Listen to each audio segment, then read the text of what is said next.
Marcus, we got to see our boys and your boy in FTR. Yes. Come back and get a definitive win against Dante Martin and Matt Seidel, your other boy. Yeah. Give me your thoughts on how that match. Now, the shame about that for me when I'm covering, I like, FTR is such a, technical and like intricate and thoughtful tag team that like when I'm writing, it's like I'm here and there. I'm not like, I'm doing coverage, but I'm not like, hey, I'm watching every little detail. I know you're all about the details too. So talk about how you felt about this match and getting FTR a little bit of a burn back as well as what it led to eventually, which we could talk about afterwards. Yeah, I mean, a great match. It's a clash of styles, which is something that we're starting to get used to when it comes to FTR and AEW.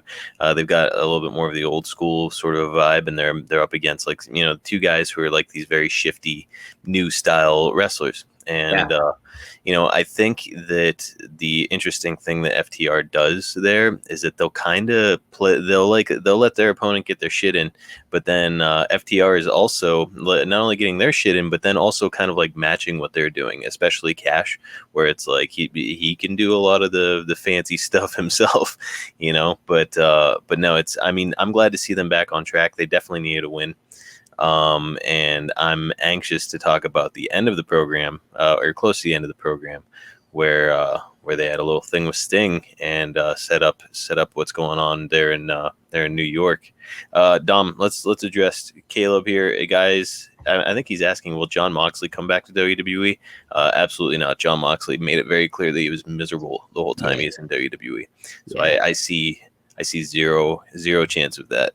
FTR clowns of all elite. I don't know, man. It's that's go home heat with me, pal. No, it's everybody's entitled to their opinion when it comes to wrestling. But what I like about them is that they are a style of wrestling that is kind of not the thing anymore. So wrestling has evolved, as we all know, and it's not all for the worst. But those guys have like not only been doing the things that like Arn and Tully were doing back in the day, the things that Bret Hart was doing back in the day. I could name a million other people. They're not only doing that, but they're kind of doing it better than anybody ever has. So it's really fun to watch those guys. And it's fun that I'm just playing Caleb. You don't have to be sorry. It's fine, dude. You like what you want to like, bud. Yeah, no.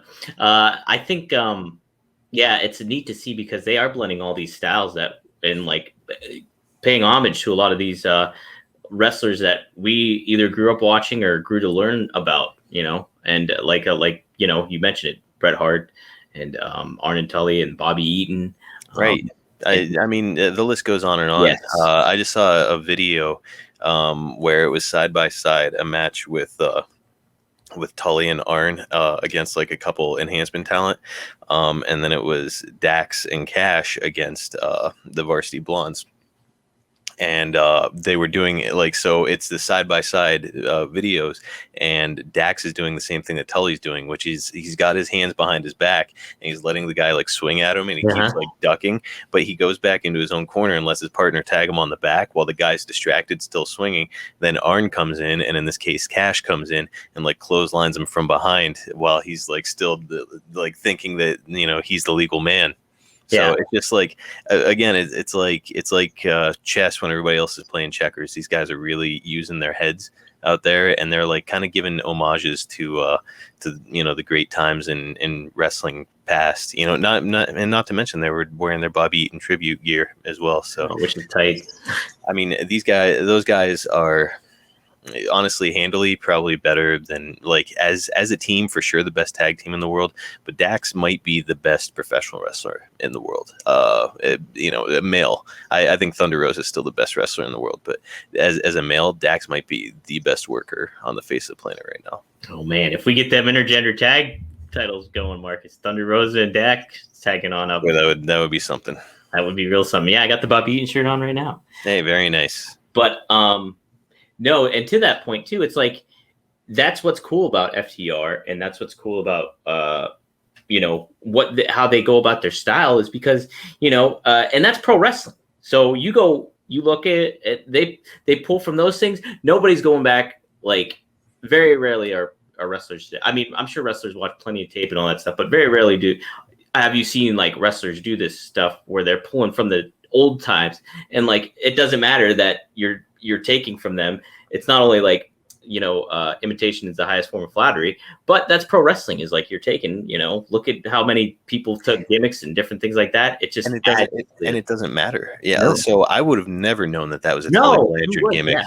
And until they showed me that side by side, but now that they're showing it, it makes it even better because I'm like, holy shit! Like this dude is like watching old school matches, paying close attention. I bet he must have watched that match probably 30 times, rewinding it, watching it, saying like, we got to do this, we got to try this in the ring. Yeah. And I love that kind of stuff. Or heck, it could have been like Tully, hey, I did this one time. This would be pretty cool for you guys to try out or something. You can't pay for that type of passion in people.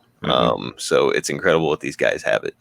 So yeah, it's must watch stuff every time they take the ring. Now, how would you handle the booking when it comes to, I think this one's on Dynamite next week is Sting and Darby versus FTR. Yep. So how would you handle that? FTR needs to keep winning. In my opinion, when they came in really hot, they got the tag team belts. And here's the thing is that I think it would hurt FTR a little bit to take the loss. It would not hurt Sting or Darby at all. No, lose. I agree with you. And as a matter of fact, Sting and Darby have not lost yet, and they need to. So let's just get past that hump. They should lose.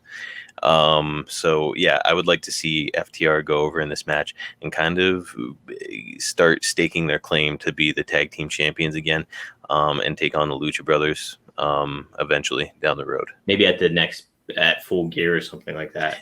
I don't know. Give them time. I think I would be Lucha Brothers. The Lucha Brothers deserve to have the ball for a while. So let's see what they got. I'm interested to see it. Yeah, and I think, obviously they teased Tully and Sting mixing it up, so I'm sure that might come into a factor here on Wednesday when they duke it out. And so, you can have a good reason for Sting to take a pinfall and things like that too. I'm not saying Sting needs to lose. How about like Darby's the one who gets pinned, Sting gets distracted by Tully and comes after him. That's not bad. But I wouldn't even be against Sting taking the pinfall because I don't think there's anything wrong with it either. I'm excited to see him mix it up with FTR. I mean, how excited! What a fun time in wrestling! Holy shit! Yeah, you think about it, man. It's like, okay, Sting's battled Arn, Sting's battled Tully. Right. Now he's battling FTR. In the War Games, he's been locked in a War Games cage with Arn. I don't know about Tully. I'm sure he has, but I know for sure with Arn on a few occasions. And now it's like, flash forward 25 years, 30 years. I don't know how long, but you flash forward and now he's stepping in the ring with like these two guys who are like clones of Arn and Tully. It's a really cool time. Yeah. Nesha doesn't want to see Sting lose and taking the loss. Oh, Nesha, he's got to do it at some point. It's like Goldberg at this point. It's you can only let somebody win for so long. It's honestly comparing it to Goldberg is silliness. You can't. but no, it's Sting's got to get past that hump. And honestly, I kind of want to see Sting in a singles match. He's only been doing tags, and I get it. He's not the same guy who would be. When you've reached the age that he has and you've punished your body the way that he has. But I want to see him in a singles match against somebody. I don't care who it is. I think he can do it. How do you think they're going about with this Tully thing? What's the game with all that? We're gonna wind up in a 3-man tag probably eventually, much like we did with Marco Stunt and Tully that one time, or Jurassic Express and Tully and FTR. Mm-hmm. So I can see that happening eventually. I'm sure that Tully, after being in the ring, he's like, he probably goes back and he's like, I still got it. I could say got a bit of an itch. Yeah. Who wouldn't? Yeah. Who wouldn't? So I don't know. It should be interesting. I'm sure we'll wind up in a 3-man tag. And honestly, if they do wind up in so FTR should go over here in this upcoming match. But if they wind up in a 3-man tag, let Tully take the pinfall to Sting. Who cares? Oh yeah. I think that's totally fine. Obviously, I think that would be the way to handle it. Honestly, yeah. So, what a cool prospect, though.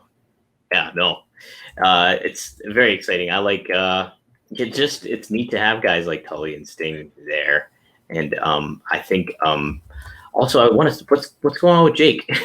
Hey, hang on a sec. But before we talk about Jake, Nesha said Sting in tags makes sense.